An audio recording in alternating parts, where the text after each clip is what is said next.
কুড়িগ্রামের ফুলবাড়ীতে কৃষি প্রণোদনা কর্মসূচি 2025-26-এর আওতায় রবি মৌসুমে ক্ষুদ্র ও প্রান্তিক 1100 কৃষকের মাঝে জনপ্রতি 2 কেজি বিনামূল্যে বোরো ধান হাইব্রিড জাতের বীজ বিতরণ কার্যক্রমের উদ্বোধন করা হয়েছে। 18 ডিসেম্বর বৃহস্পতিবার সকালে কৃষি সম্প্রসারণ অধিদপ্তরের আয়োজনে উপজেলা কৃষি অফিস চত্বরে বীজ বিতরণের উদ্বোধন করেন সহকারী কমিশনার ভূমি Anwar Hossain.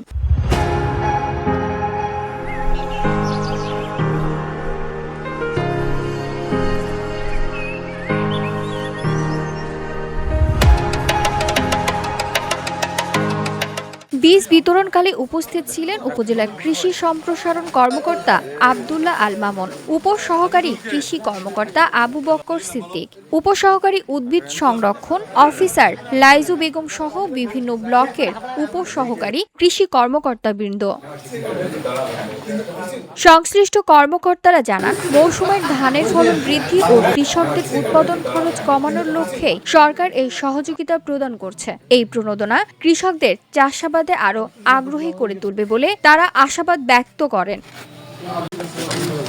VOD Bangla news desk.